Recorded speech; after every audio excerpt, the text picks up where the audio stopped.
Well, we got in a hole there right out of the gate, and we're facing, one of the top pitchers in the country. He for sure first round pick.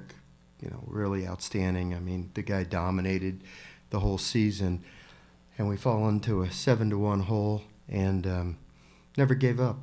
Brandon Stone didn't give up after the 4-run first inning. He hung tough. He got us through 5 innings, saved our bullpen quite a bit, and our hitters, got Witherspoon out of the game in the 6th inning, and I think he threw more pitches than he's ever thrown in his career. And then we got some clutch hits, and we got within one swing of the bat to tie the game, and we just couldn't completely hold them. At the end of the day, the solo home runs hurt us. And us hitting into a couple of double plays after we got leadoff hitters on in the 7th and 8th inning hurt us. But the kids never gave up. They battled hard right to the very end.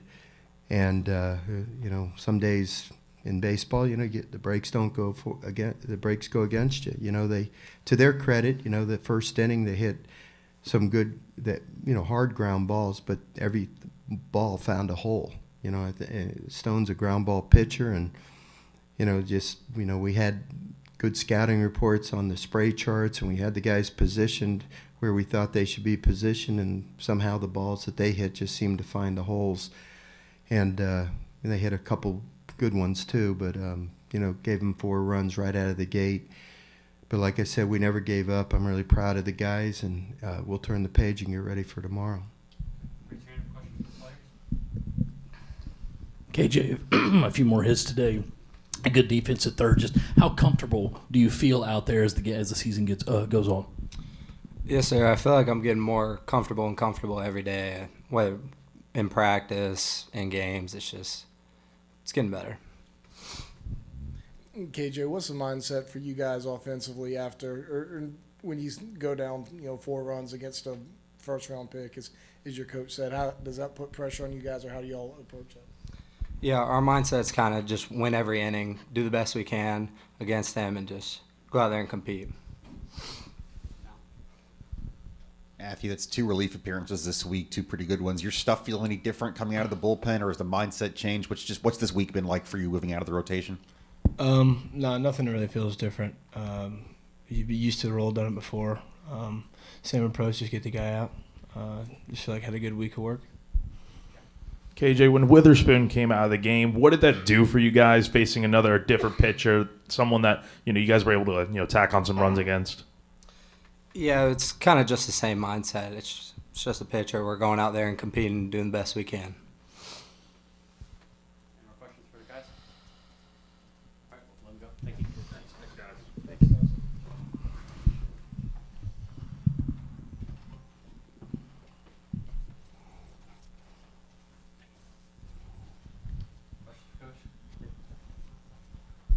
Paul, with Brandon's start just in that first there, did you see anything that was abnormal for him in the first inning? I'm not making excuses for him, but this was kind of a crazy situation. I don't think he got proper warm-up pitches. He never threw a breaking ball in his warm-up pitches, and all of a sudden the game's starting, and I'm looking at him, I'm like, did he even get enough warm-up pitches? And he just didn't seem like himself when the inning started. But, outside of the fact that probably the ball was a little bit more elevated than normal, and he couldn't get, his breaking ball over, that, they hit some hard ground balls that found holes, and, it was first and third, and, that puts a lot of pressure on you right out of the gate. And, we almost got out of the inning at 3, when Evan Stone made that terrific play and made the throw to the plate, but the runner dislodged the ball out of Talmadge's glove. Otherwise, we hold it at 3. But I thought after that he settled in pretty well and got into a good rhythm. And like I said, he showed a lot of courage. He didn't give up, and he kept his team in the kept the bullpen. I told him after the first couple innings, I said, look, you need to eat up some innings. That's what Friday night starters have to do. They have to save the bullpen. And he got to 91 pitches after 5 innings, so I thought it was right time to take him out. But a lesser kid would have given up right away and maybe get hooked in the second inning, whatever. But he battled hard, and I thought he got into a good rhythm after that. And they're tough. They got a tough lineup. Lots made of their pitching, but they've got a bunch of scrappy hitters too, and they got a lot of speed. Paul Kennedy had a tough night at the plate, swung at a lot of first pitches. What did you see from him out there? He just had a tough night, Jack. Facing that caliber of pitching is really hard to hit, and he was getting his cuts in. In fact, I thought our whole team, even when we were losing 7-1, to be honest with you, I thought our whole team was up there really taking some good rips at the ball. We just weren't squaring him up, which is hard to do when a guy's throwing 94 to 97 miles an hour. It's hard to square that ball up. But our guy, it wasn't for lack of aggressiveness and good rips up at the plate. I know that sounds like small consolation, but it didn't surprise me that we started getting hits later on. Scobey, I thought his one at bat where he swung at I think that was when I gave him a green light on a 3-0 pitch, and I'm sure a lot of you were in the press box saying, what the heck is he doing? But I just thought we needed to spark the team somehow. Rather than a walk, I felt like somebody needed to square one up, and then on the 3-1 pitch, he smoked that line drive up the middle, and I think it just gave our team some life and loosened them up a little bit. Like, oh, hey, this guy's hittable. We can, if we keep swinging, we're going to start squaring some balls up.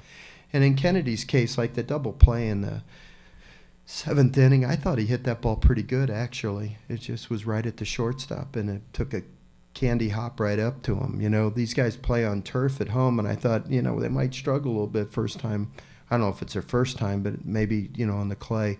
But the ball just kind of bounced right up to him, and they were able to turn the double play.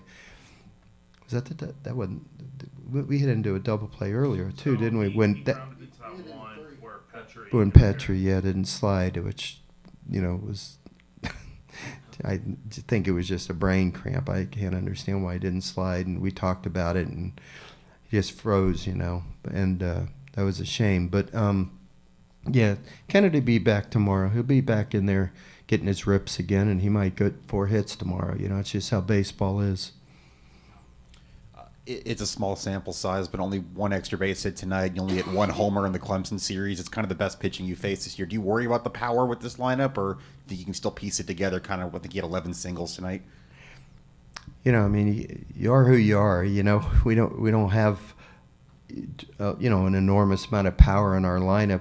If you watch our batting practice, we don't lose a lot of baseballs in batting practice. So, they're not going to all of a sudden step in the game and start hitting 5-6 home runs in a game.